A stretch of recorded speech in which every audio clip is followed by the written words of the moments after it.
Alright, Mardu Knight. So we just got done playing a different Winota Joiner of Forces deck that was a little bit more unfair by going really big into Agent Treachery. This deck is looking to leverage her in a little bit more fair manner. So our Knights just happen to be kind of a wide-ish selection of creatures. I guess, actually, am I a liar? I don't know if I believe the words I'm saying. I'm looking at them. So I guess these are not humans. These are humans. We have 4, 8, 9, 10. We have like 12 enablers for Winota. I guess she's just an okay 4/4 for 4/2. So not a ton of enablers in here. Just looking to beat people down. So General Kudro here notably gives all humans +1/+1, which is decent with Worthy Knight. Another direction that could be interesting to go with a deck like this is we basically have enough cards in our core here to potentially play Hero of the...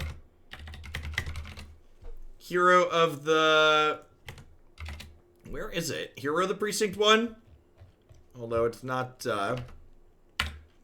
coming up when I search there because I'm a big dummy.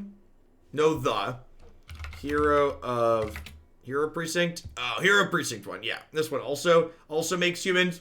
Yeah, and someone asked about Cleave. You could probably support Cleave in this mana base, honestly. Looks like we've got 8, 12, 14, 15 red sources. So the mana base does support Cleave. Actually, honestly, the mana base might not support Chandra. There's only 13 mana sources that cast her, which could be some concern. Let's go ahead and hop on into some matches here with this one. And those are definitely things to think about. Is Winota the appropriate top end? Is Chandra better than something like Cleave that punches through? Chandra's probably necessary to enable Winota, but another thing you'll note when I look at this deck list is this deck's playing a bunch of like 2s and 3s of things, so we could also like make the list a little bit more trim and cut some of the cute cards and like just play more 4s basically. The exile thing is in the sideboard. I forget exactly what it's called, but if you look, it's in there. Stream title, yep.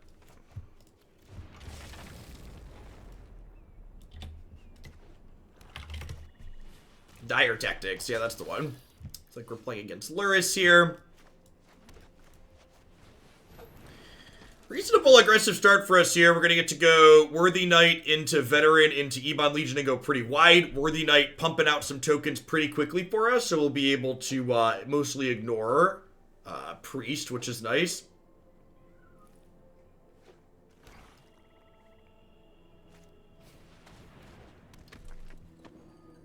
I think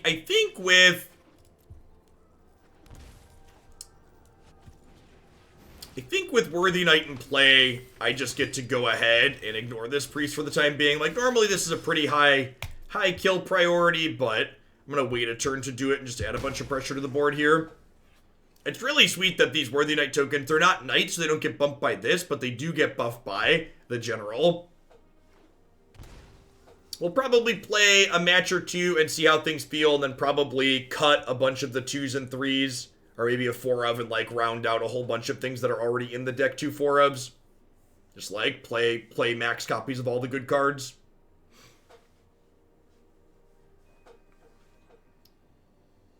Humans in Historic is probably pretty interesting because you get to play General and you get to play Beneficial Marshal. In that archetype, you have 2 different 3-mana lords, which seems appealing.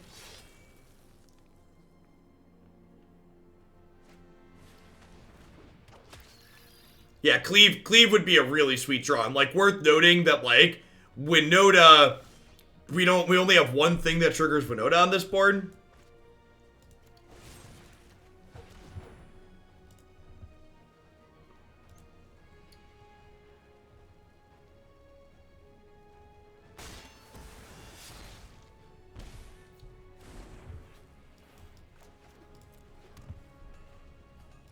I think we just pass for now.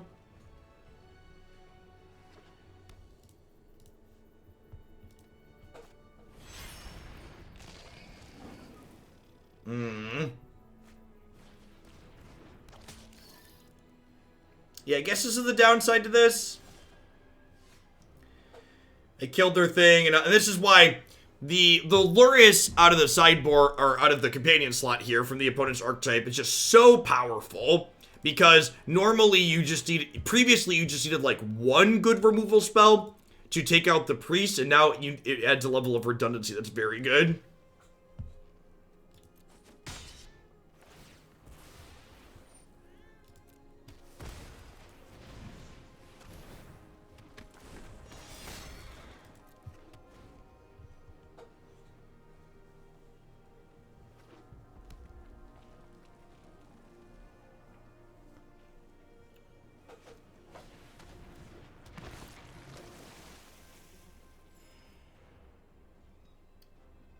Yeah, there was, but it was a list that was up on the site.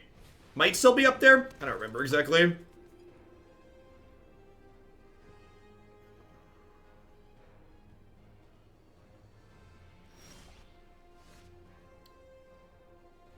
Yeah, like, now we're just like in a staring contest.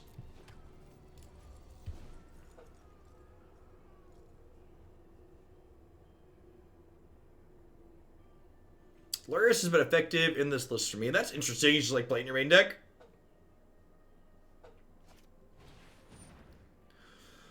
Yeah, this is one of the matchups that Cage in the sideboard of decks for. The Gyruda combo deck is also a reason to have Cage in the sideboard. Can you play flash creatures with Luris during each of your turns? No.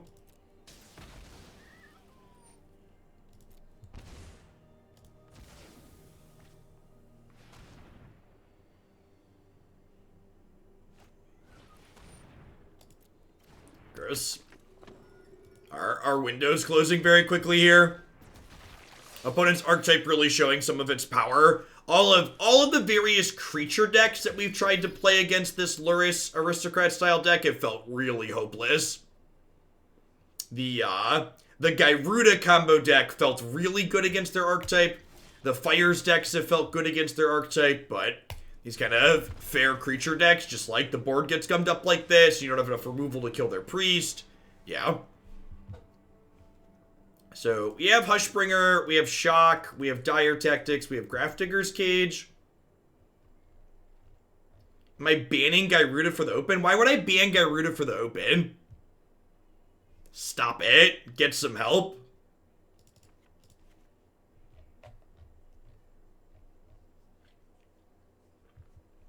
You kids that think you can figure out what needs to be banned without barely playing with the cards. Just calm down. Nobody knows what's too good. My banning basic highlight for the open, something like that. Oh yeah, I guess I'm bringing in Cage when Node gets even worse. Ban Inquisitive Puppet. Poor Red Green Luca. Yeah, I guess this isn't good against opposing aggro decks. Chandra's also like not very good if I'm cutting Winota though.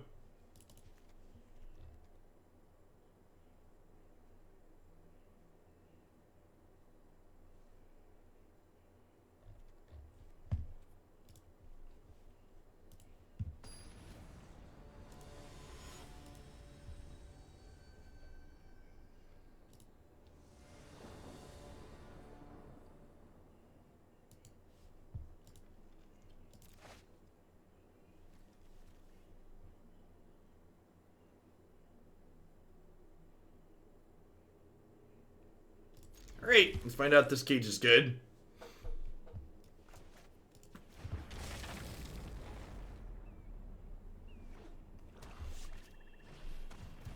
That's actually a good question. That would probably be a good rule to have in place. You're not allowed to board in Leyline of the Void against Gyruda decks in the open if they're not going to fix the bug. I don't know. Hopefully they just fix the bug before next weekend.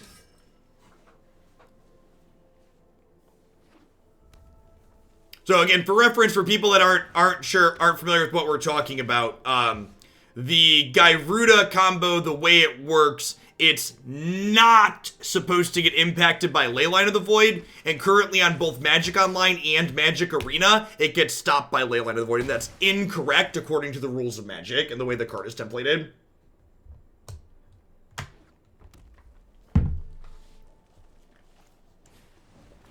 No, it's bugged on Magic Arena too. It's just there aren't any tournaments worth playing on Magic Arena at the moment, so they don't feel the need to turn anything off. The reason why they banned it on Magic Online is because Magic Online has a constant flow of tournaments to play in. Because Magic Online is the premier play client for competitive Magic the Gathering digitally. Alright, take two.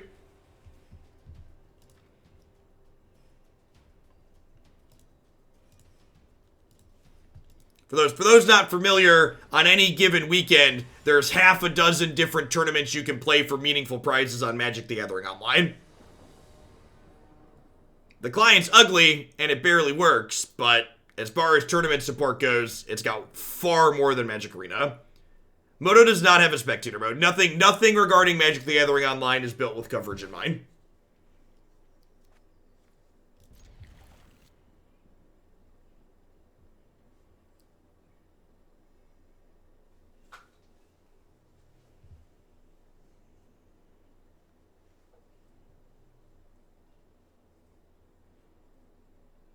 Actually, defining meaningful is good. Like, you can win hundreds of dollars in prizes on Magic the Gathering Online every weekend in half a dozen different events.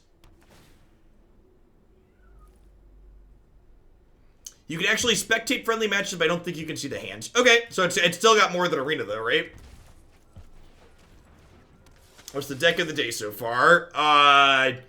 Snapdax Mutate was really good. And as always, there are my favorite decks tagged every day on my my website here. Nah, it's not a dumb question at all. For reference, Prime subscriptions to a streamer are identical to a normal tier 1 sub in actual every single way. Actual every single way. So yeah, Prime subs, gift subs, normal tier 1, tier 2, tier 3 subs. Everybody that can talk in chat here is welcome to play in the open. I know a good website to check your raid inventory, to guide which heroes you should work on leveling up next. You should pop on into the subs Discord, Eric dared. We have a super active Raid Shadow Legends channel in there. I'm not currently very active because we're set release has been real crazy, but during normal times I'm active in there too.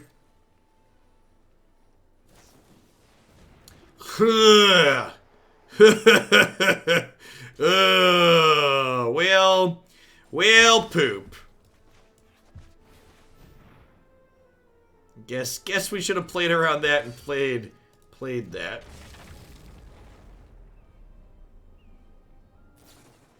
That's a good point. No, you have to be subbed. You have to be in the subs Discord server. Mods who aren't currently subbed cannot join. You have to have an active subscription on the channel.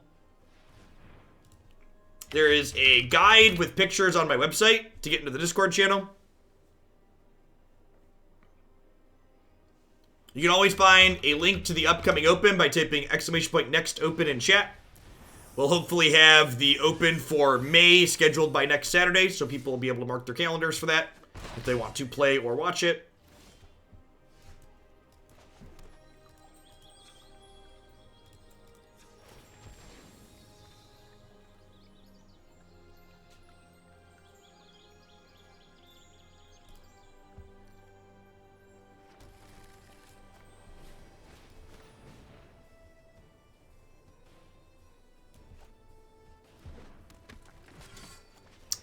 Another thing that I thought could potentially be kind of interesting is, this card explicitly makes legendary humans indestructible. Judith could be a card worth exploring in an archetype like this. She's another pseudo-lord effect that gives all your creatures extra power.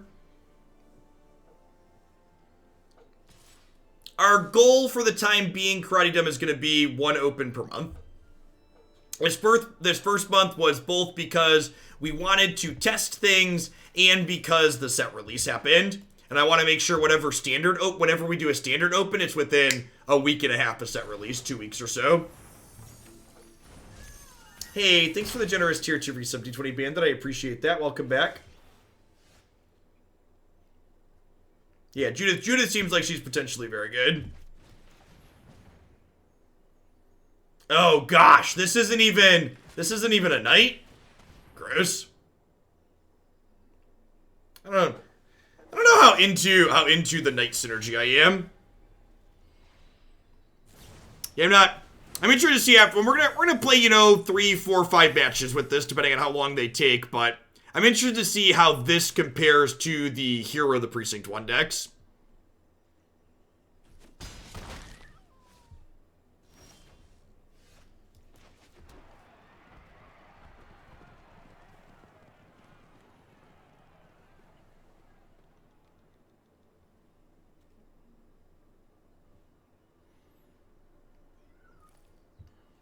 Chandra just looking super awkward here.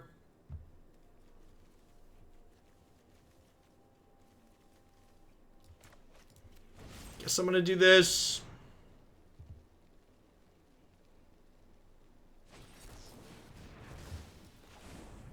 Main deck dispute seems super reasonable.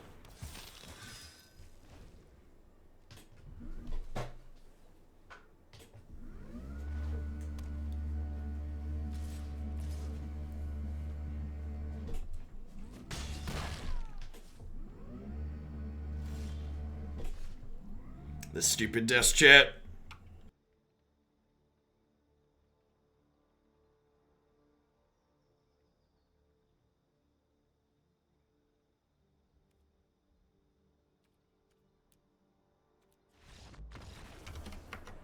Hey, Waffles. Thanks for the 2 months. Welcome back.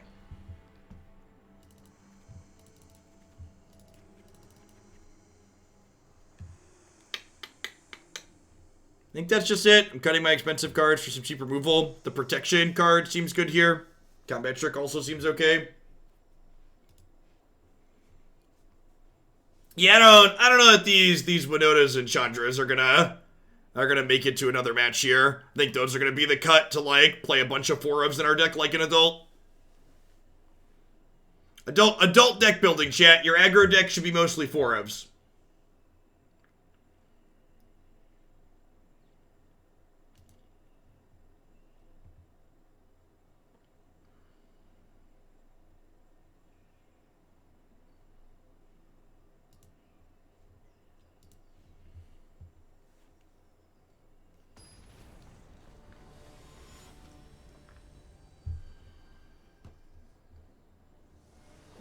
Cardboard Live. Yeah, there's a variation of Cardboard Live for Paper Magic tournaments as well. Same people make it. How did the Godzilla's Fire deck perform? It was fun. It felt like it had legs. It was pretty bad against Jeskai, the like Cavalier Fires deck, but it felt like it felt reasonably competitive in other places. You are not the only person to say that, Genova.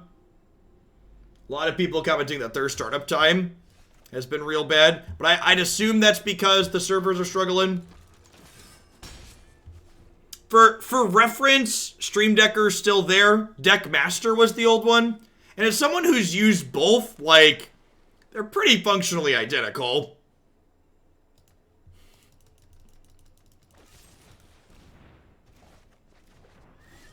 That must have been a misclick, right?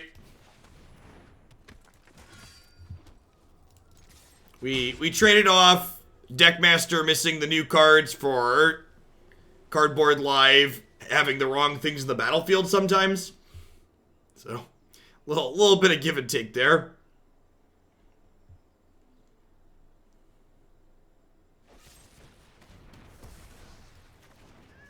Alright, they got the right mode that time, chat.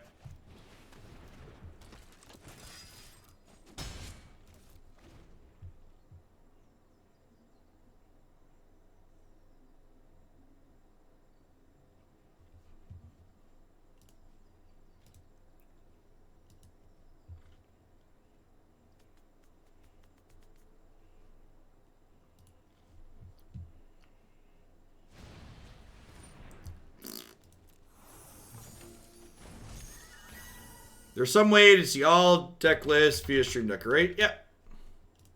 This is all my past decks here.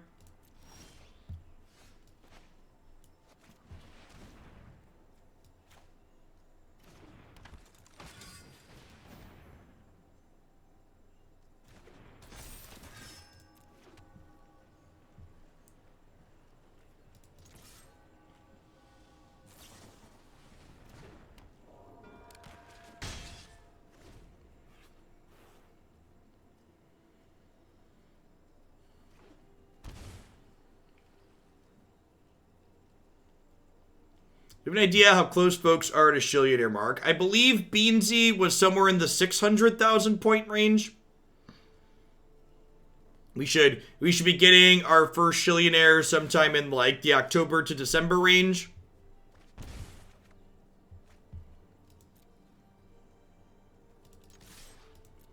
If you're watching constantly and activating the chest, the Shillionaire is designed to take about a year.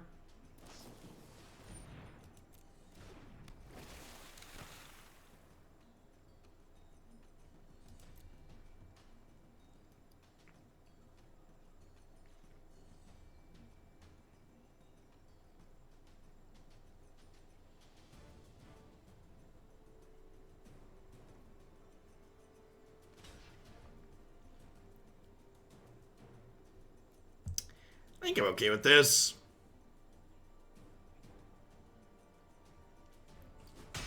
There is a browser extension to click the chest for you, by the way. If you're into that sort of thing.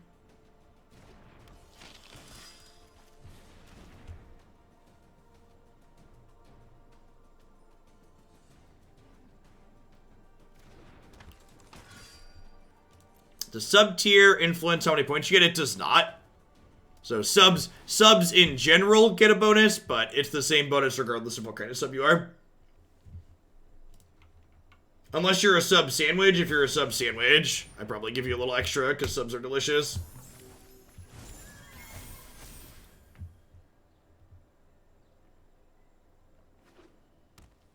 That's true. You can get a small amount of bonus via dollars by cheering any amount of bits or gifting one sub every 30 days.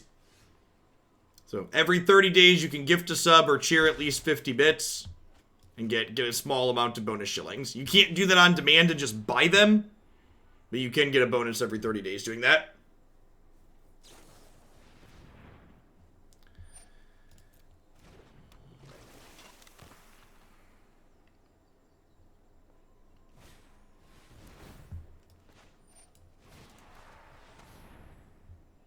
Bonus shillings, you say, or Zamil? Thanks for the biddies.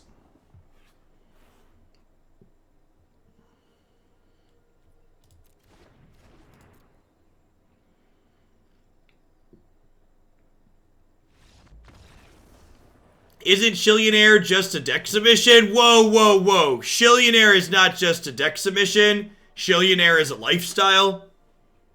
Come on now. It's not about the deck submission, it's about the status.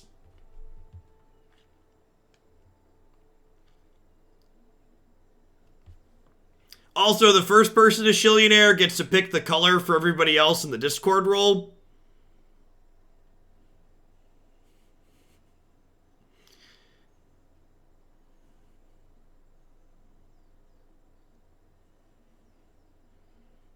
We already have a pink roll, actually. Back when I had people stamping my VODs and gave some points for that, there's a few people that have a pink VOD master roll.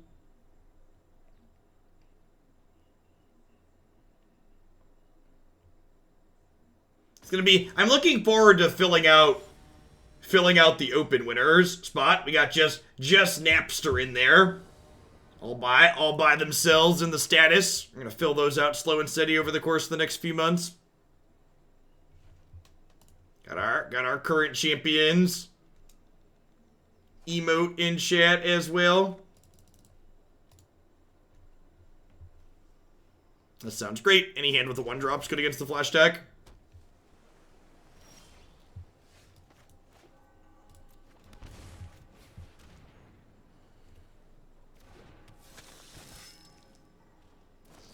When I hit Shillionaire, I'm going to fly Jeff out to do a Cribs episode at my house just to let y'all know how I'm living. Mike and Shade, thanks for the brand new Prime support. I appreciate that. Welcome, welcome. The end of the year when I consider doing a tournament for champions. There's a lot of different things I'm interested in potentially doing with regards to the tournament series. So... I don't know that we're going to do any big, grand, overarching things for this calendar year, but if these events are successful based on collecting feedback, we might put together some kind of formal point system based on finishes with an end of year thing could be a possibility expanded into like a real tournament series like you see with the SCG Tour or the NRG series that existed in paper. I'm gonna go ahead and decline this. I think my average draw is better than that at this point, especially with another one in hand.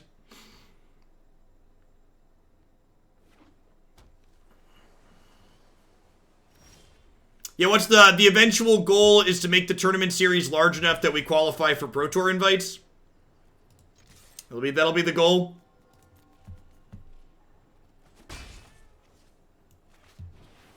Thanks, Wiccan.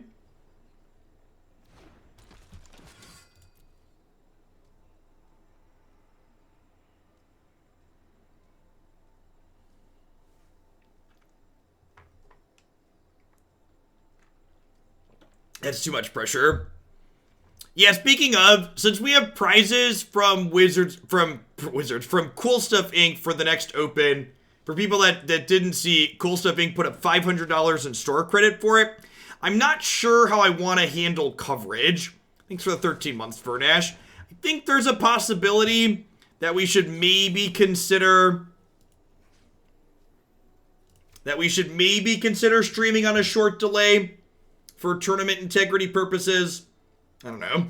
Tower Knight, thanks for the 16 months. Welcome back. Any people in chat that are playing in the event, how do you feel about no delay versus delay?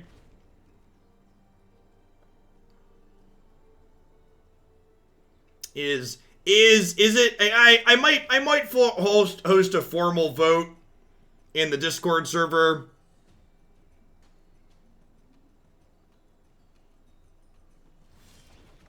So the people streaming to Discord wouldn't have to worry about a delay. I would have to put a delay on my channel, which means mine and Matt's interactions to chat would be delayed, which is the downside.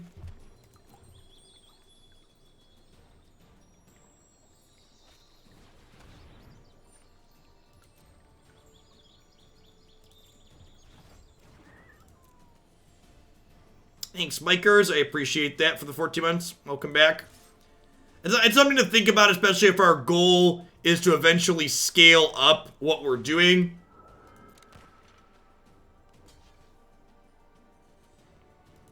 I don't know. From a content perspective, 0 delay or 5 minutes delay and 10 minutes delay are the same.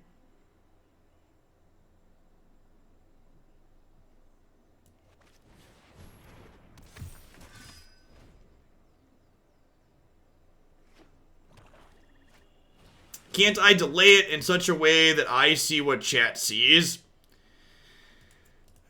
Maybe.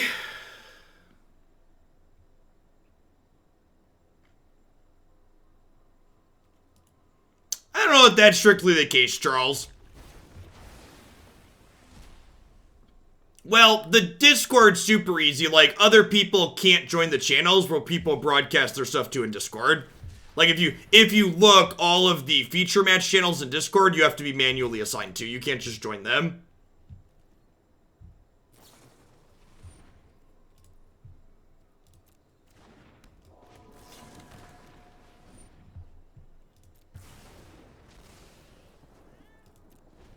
No, I don't believe so, Tobias. That's a good question. I'd have to check that. I believe if you don't have access to the channel, you can't see the live stream at all. That's how it works out.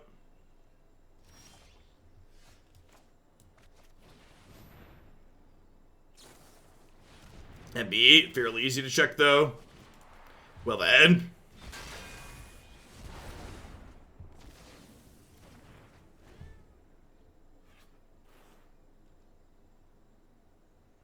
I don't know, like, thinking about how the last tournament went, sans when downtime was happening, Matt and I weren't really engaging with the chat a whole lot, right? Like, when you're doing formal tournament commentary, when you're doing formal tournament commentary, you're, like, not really engaging with chat that much, except when there's nothing going on, right?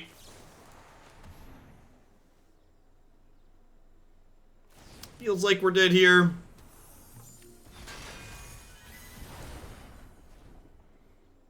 Yeah, I need to check out the Discord update. Someone said Discord supports watching multiple streams at the same time now.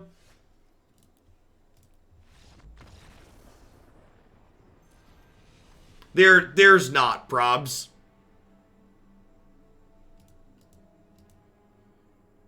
Gix Made, thanks for the brand new Prime Support. I appreciate that.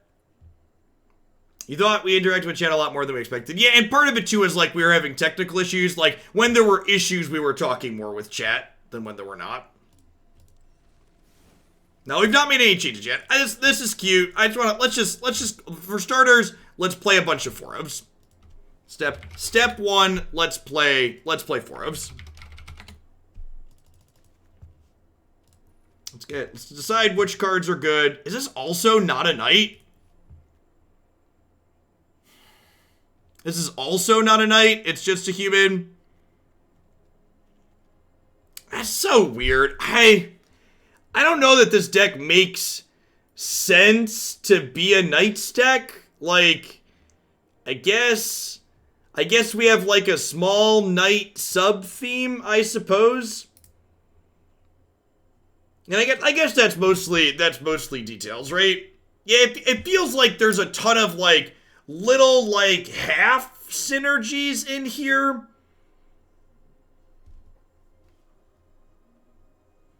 If the melee passage registration not possible, disconnect your Twitch account and then reconnect it.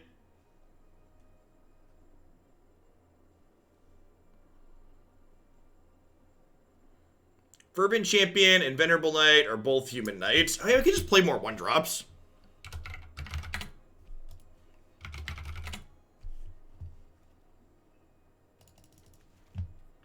We should like made our aggro deck actually aggressive.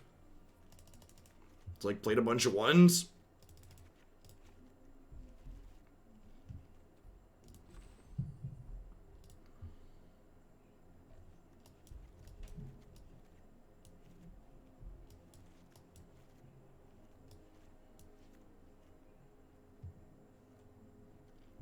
So neither of these are knights, which is a touch awkward.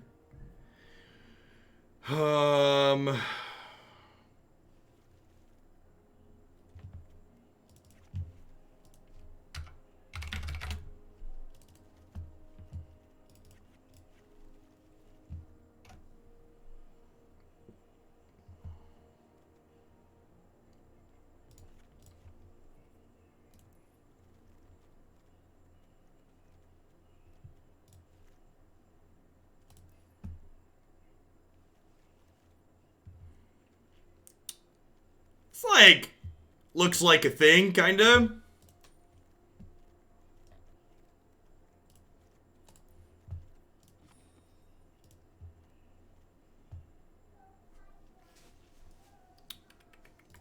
What do we think of this look?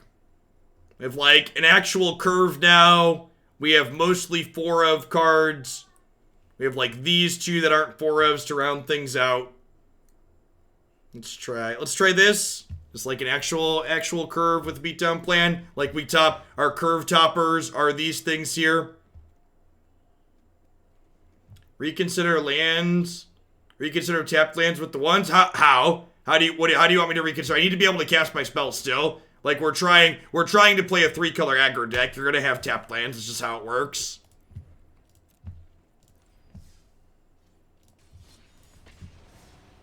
Again, if you want to make suggestions to a deck, don't just shout out cards with a question mark. Tell me what problem you think we have that the deck solves. Ideally, what cards you think we should cut and why that's the cut. Make intelligent, useful card recommendations.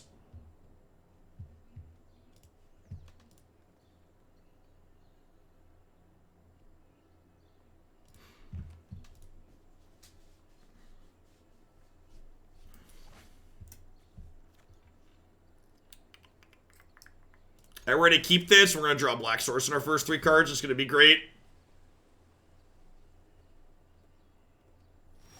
The Jeskai Winota deck was awesome. If you missed it, it's worth a watch. In contention for a favorite deck for the day, I think. Easily. Playing against Gyruda here.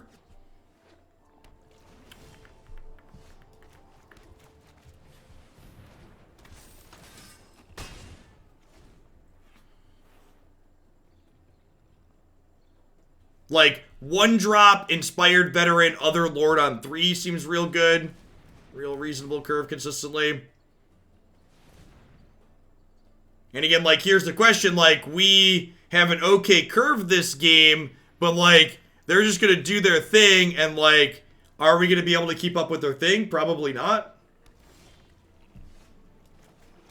It's gonna be the question. How many monsters is the Doom Depths about to put into play here? They are down to 12, and we have gone a little bit wide here, so if they're unfortunate with their first Gyruda flip here, we could still run them down. But if this just, like, finds a mana creature... They found a Spark Double, so we're probably dead. So Gyruda flips the top 4 cards of both players' decks into play. They get an even costed creature from among them. They got another Gyruda here, so they're going to keep going. Even if we hit Embercleave, I don't know that we're really going to have the punching power to go through here, because there's a good chance they're going to be able to kill us on the backswing. Yeah, here's a third Gyruda. So this is the deck that we have Grafdigger's Cage and Hushbringer in the sideboard for. Get a couple of each of those. General's Enforcer. We don't really care about making our things indestructible. Probably trim one of each of our 3 drops to the top end of our curve. Pretty clean sideboarding ins and outs there.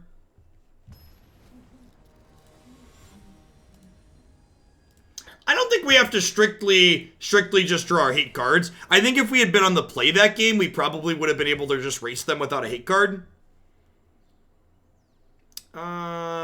Yeah, this is probably fine. Does Hushbringer deny Worthy Knight? No, Worthy Knight's a cast trigger.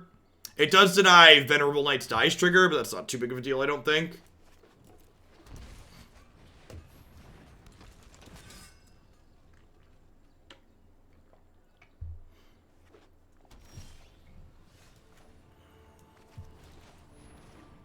And, like, sans our mana being just a touch awkward here, this starts very good.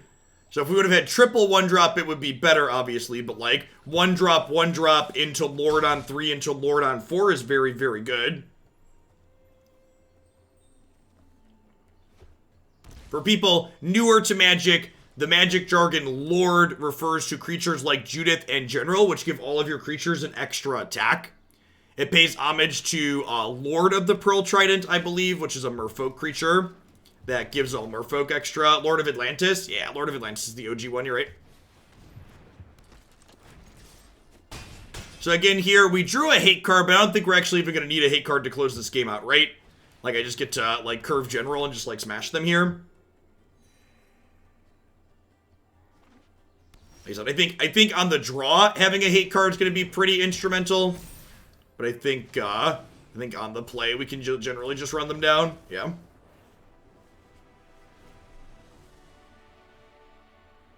So, 3 mana really isn't a cheap threat, Gab. Like, look at my deck and consider the curve. 3 mana is a curve topper in a deck like this.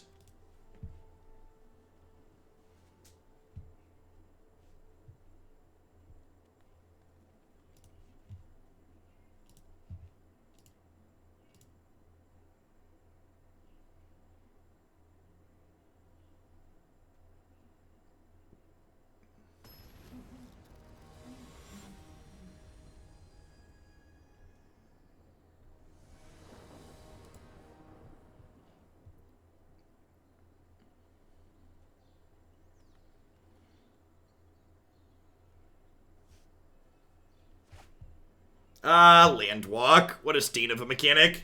Alright, this hand needs a white source, but it's very good otherwise, right? And even if we don't find it right away, we get to go Ebon Legion into Champion Grafdigger's Cage here.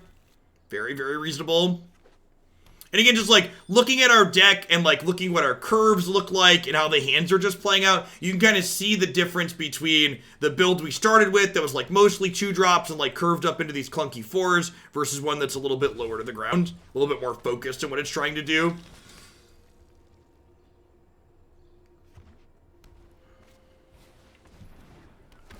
That's unfortunate. Really want to hit untapped white source here to have a chance. Otherwise, this is probably going to slow us down too much.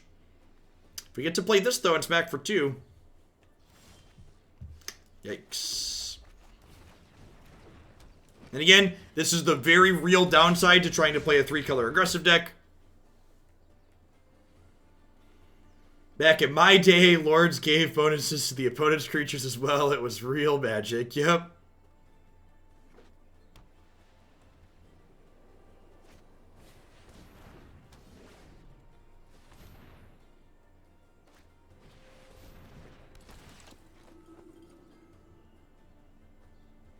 So, in a lot of matchups, Highs, the Lord that makes our creatures bigger is going to serve similar purpose to removal while also being useful in matches where they don't have creatures we need to get rid of. Generally speaking, aggressive decks like this want to be able to be as linear as possible game one, with as little interaction as possible, because you don't want to run the risk of your cards not having text boxes against what your opponent is playing.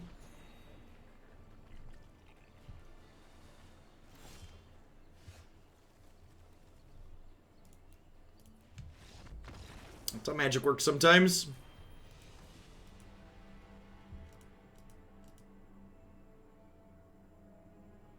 Oh, taking Enforcer out. Oh, huh? That doesn't seem unreasonable. What's our number of 2-drops look like?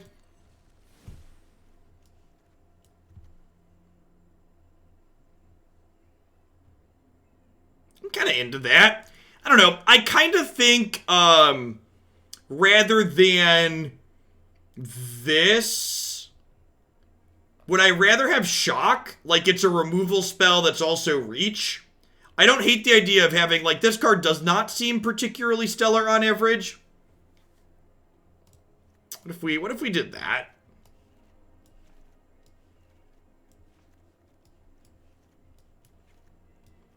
We don't ban people, we just time them out. And not because we're mad, but because we're disappointed and know you could do better if you tried.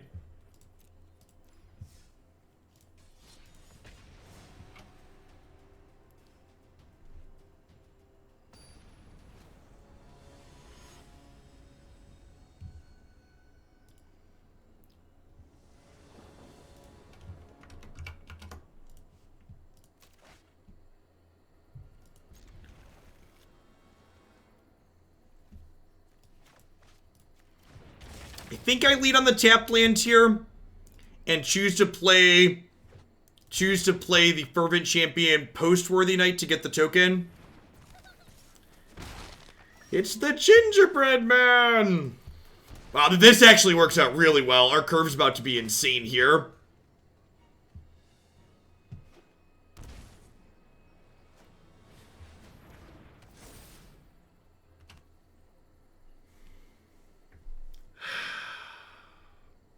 I think I'm supposed to say no blocks.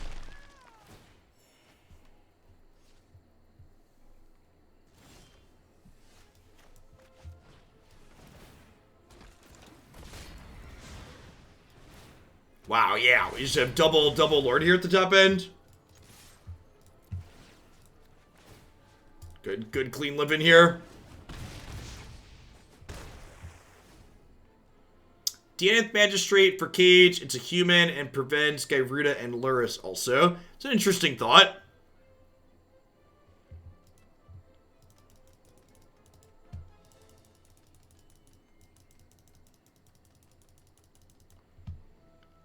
Ebbs and flows, Cherry. People's, as you get further from a set release, people's attention falls off or like goes to other things. So usually I describe my job as being fairly cyclical.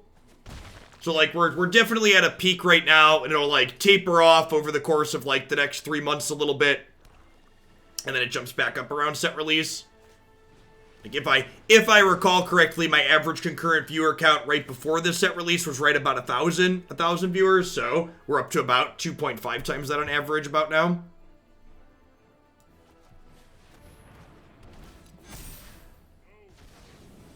We'll lead on General here, since we have a backup of him in case they kill the first one.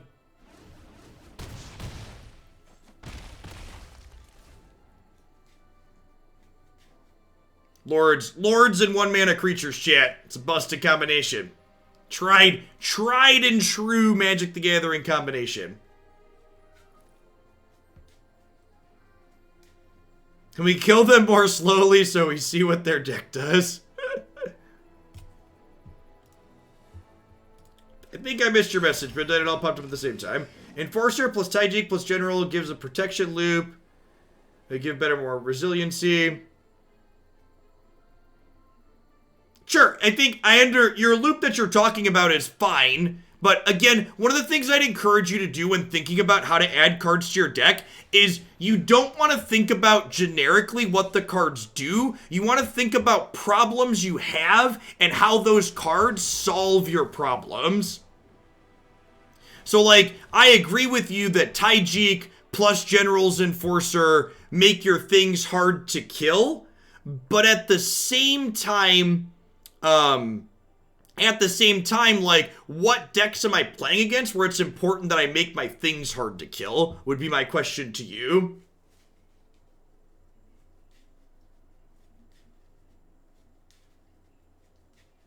Like, what is the upside, what problem are we running into that's really working to solve, is the way I would want to approach it.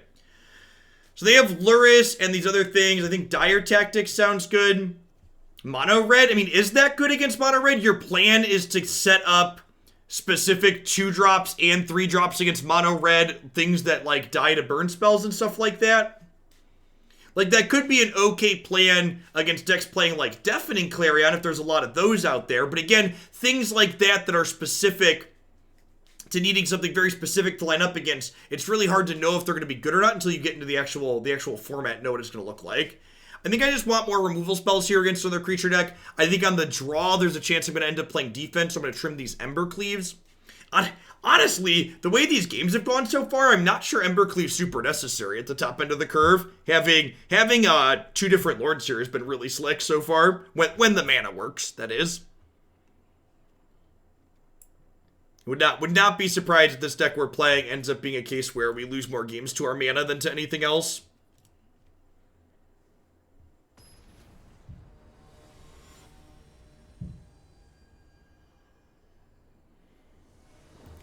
I think I want to just try and kill them around Luris most of the games like we did that last one.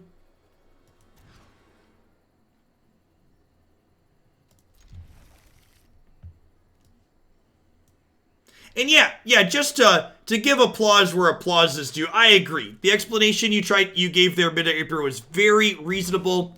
When you at least try to engage in a discussion, it's easier to talk about why something's right or why something's not wrong rather than just random card names.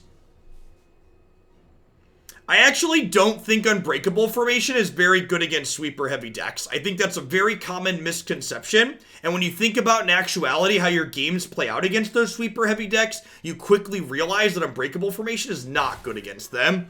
Unbreakable Formation requires you to have a 3 mana card that you can hold up to respond to a sweeper with. And in most situations, you're not going to be in a position to hold up 3 mana in the first, say, 5 or so turns of the game, basically. So the window where you need that card, it isn't a card where you can hold it up, basically, is what ends up happening.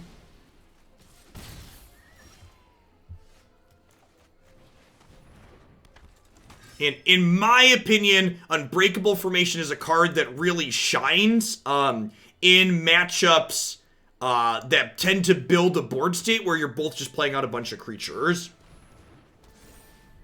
All that glitters on Iliad seems really powerful. Luris with the removal enchantments also seems great.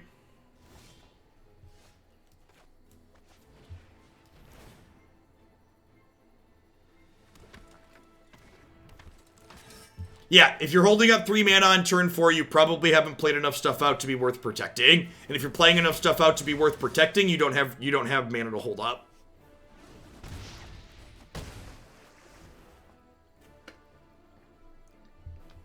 Yeah, Unbreakable Formation is good at forcing bad blocks. I think that's a good way to do it. Did we take Windowed out? We did. You can see the current deck list here by typing !deck in chat. I always try to keep that updated throughout the course of the stream.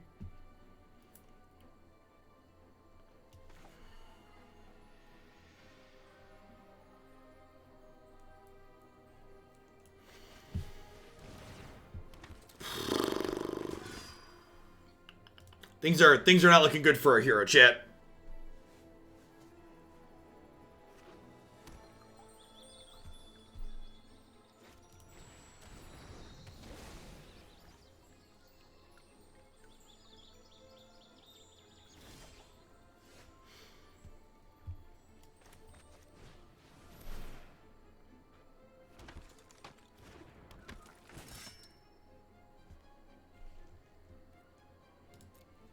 Yeah, Unbreakable Formation and the mono white decks when those saw play were largely for breaking creature mirrors.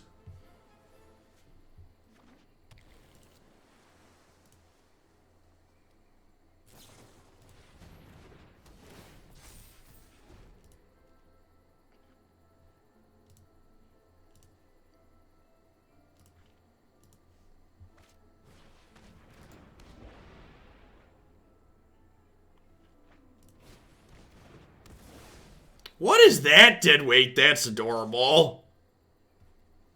Alright, we're dead here. Let's try and get a better hand on the play.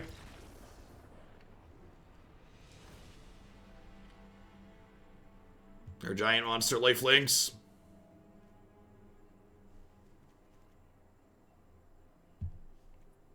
Gosh, maybe I do want these cages. Their Luris was, like, really good there. I guess I could just draw removal spells. Yeah, let's just draw removal spells and kill Luris.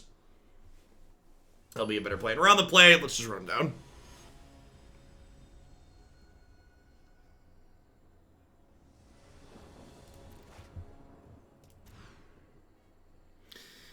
Oh, 3-color mana bases.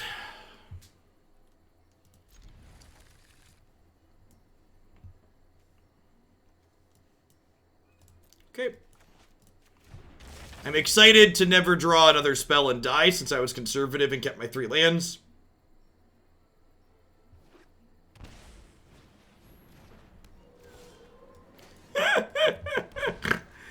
Oh, Magic. Why are you so terribly predictable?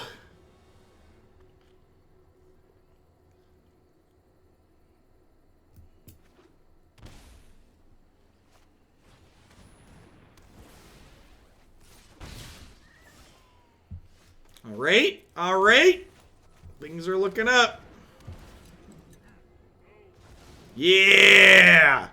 Exile a card from an opponent's graveyard. Get out of here. Go, Gadget General. Do. Yikes. Spell? In General's got some graveyard hate flavor text.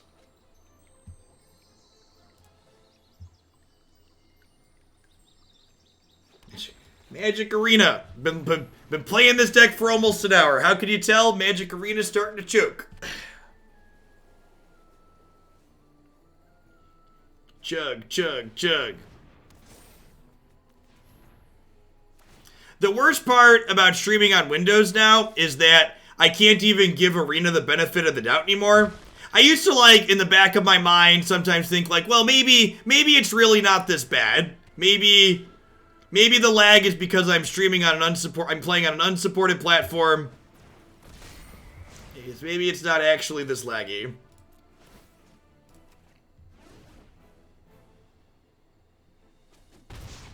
Yes, Hateful Eidolon plus enchantment removal is also very good. Makes their Myers, their Deadweights all draw a card.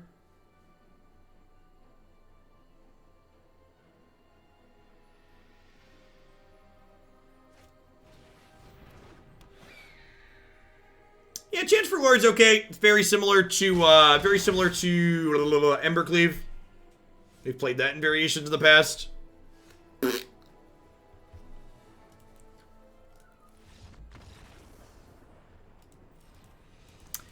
I think I'm gonna call it a day with this one.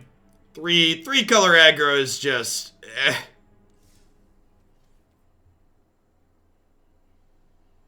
Yeah, I agree. Our best draws seem very reasonable. Our average and below average draws are just super underwhelming.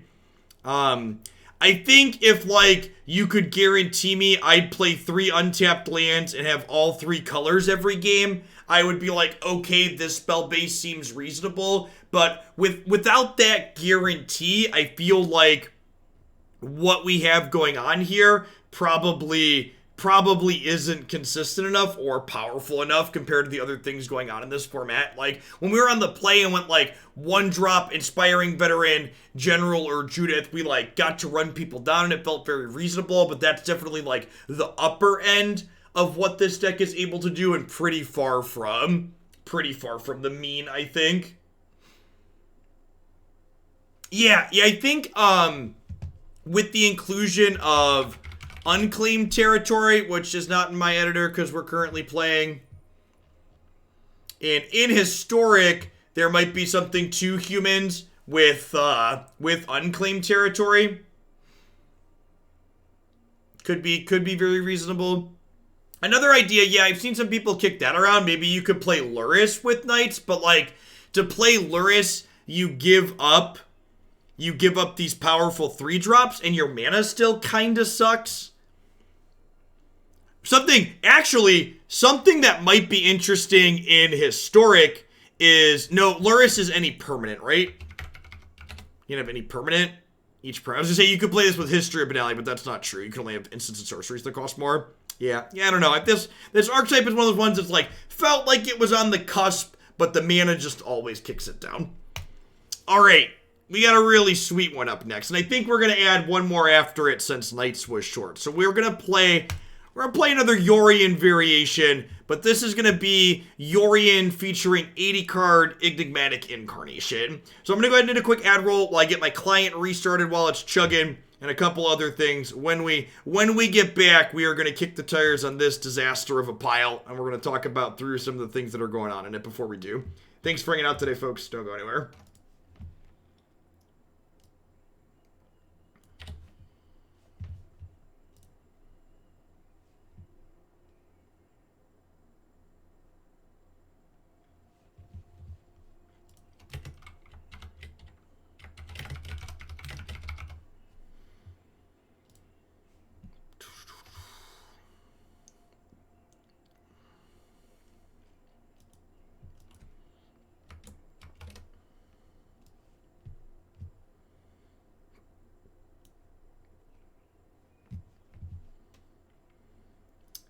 Are there any useful creatures we can tutor up against the, what's it called deck? The Gyruda deck?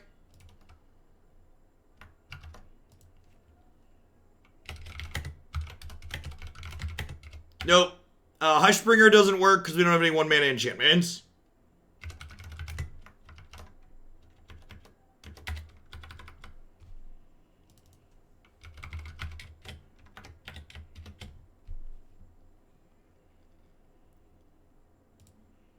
Orzhov Dog. Yeah, Orzhov Dog sounds good.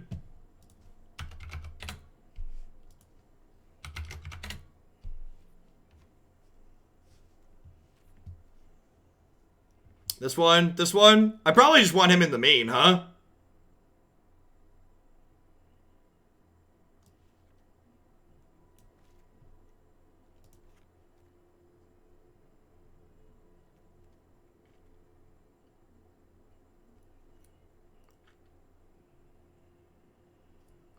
Grafdigger Dog. This actually turns off our incarnation. God, it turns off our incarnations too. No, wait, it doesn't. This is only graveyard. Oh, that's great. It's not Grafdigger Dog. It's only for the graveyard. That's great. All right, let's put a bunch of these in here. It's not Cage. It's actually not Grafdigger Dog, and it's a good thing that it's not.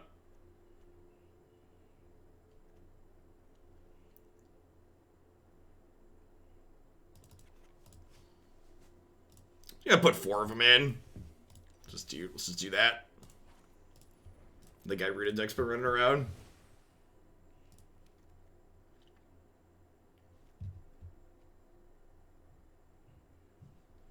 Cage Dog sounds kind of illegal.